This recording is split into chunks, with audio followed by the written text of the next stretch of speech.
Sir ఈసీకి supreme ఆదేశాలు ఆధార్ అనుసంధానం సరైందేనా అని ప్రశ్న. ఇది పెద్ద సమస్య అయిపోయిందండి. మనం ఈ విషయాన్ని కంటిన్యూస్గా మనం చర్చిస్తున్నాము. ఈ రెండు కొంచెం వేరు వేరు. ఎలక్షన్ కమిషన్ చాలా కీలకమైన ఆదేశాలు ఇచ్చింది. ఎలక్షన్ కమిషన్కు సుప్రీంకోర్టు ఏమని అంటే, మీరు ఈ ఎన్ని ఓట్లు నమోదయ్యే ఫారం 17C ఫారం దాన్ని మీరు అప్లోడ్ చేయడంలో ఆలస్యం చేస్తున్నారు. దీనివల్ల చాలా మారిపోతుంది, లక్షల ఓట్ల తేడా వస్తుంది. దీని మీద కదా ఆరోపణ వచ్చింది. ఎలక్షన్ కమిషన్ ఇప్పటివరకు దాటేస్తూ వచ్చింది. అలాగే ఫిర్యాదులు కూడా స్వీకరించలేదు. ఇప్పుడు ఎన్నికలు జరిగి దాదాపు ఏడాదిగా వస్తుంది కదా, దాదాపు ఏడాది అయింది. ఇప్పుడు కూడా ADR association for democratic reforms వాళ్ళు వేసిన కేసు నిన్న సుప్రీంకోర్టు ముందుకు వచ్చింది. చీఫ్ జస్టిస్ ప్రధాన న్యాయమూర్తి జస్టిస్ సంజీవ్ ఖన్నా స్వయంగా ఆ ధర్మాసనం విన్నది.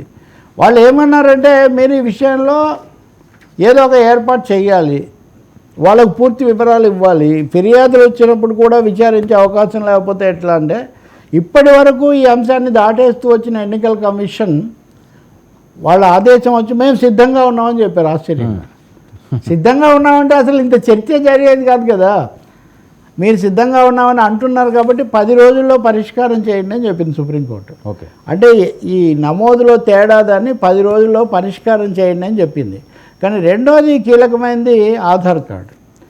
ఆధార్ కార్డుతో అంటే ఎన్నికల్లో ఫేక్ ఐడెంటిటీ కార్డ్స్ ఇట్లాంటివి వస్తున్నాయి కాబట్టి ఆధార్తో ఓటర్ ఐడిని మేము లింక్ చేస్తాము, అనుసంధానం చేస్తామని ఎన్నికల కమిషన్ అది చర్చించడానికి 23న సమావేశం పెట్టింది. ఇది చాలా తొందరగా హడావుడిగా పెట్టిన సమావేశం. ఎందుకంటే Aadhaar card is not compulsory అని సుప్రీంకోర్టు చాలాసార్లు తీర్పులు చెప్పింది. కంపల్సరీ కానీ కార్డును పైగా అందరికీ రాలేదు కూడా. నేను మీకు ఒకటి వినిపిస్తాను, వాస్తవం వినిపించడానికి సమయం చాలదనుకోండి. పంపించిన ఆయన కూడా బీజేపీ ఆయనే. మహారాష్ట్రలో వాళ్ళు ఏదో సమావేశానికి వెళ్తే ఒక ఆమె సహాయం అడిగితే ఆమె దగ్గర ఫోన్ నెంబర్ లేదు, ఆధార్ కార్డు లేదు, అసలు ఏమీ లేదు ఆమెకు. ఈ దేశంలో ఇప్పటికి కూడా కనీసం ఒక 10-15% మందికి ఏమీ లేదు.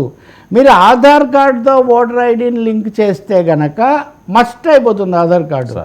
సో ఇది తీవ్రమైన రాజ్యాంగ సమస్య. దీని మీద తగినంత చర్చ జరగలేదు, రాజకీయ పార్టీల మీద ప్రతిపాదన రాలేదు.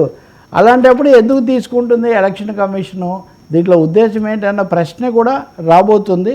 కానీ series of issues concerning election commission మటుకు రోజు వస్తున్నాయి. ఈ ఆదివారం సమావేశంతో మనకు ఒక స్పష్టత రావచ్చు. సుప్రీంకోర్టు కూడా సీరియస్గా తీసుకుంటుంది. అదే ఇక్కడ గమనించాలి.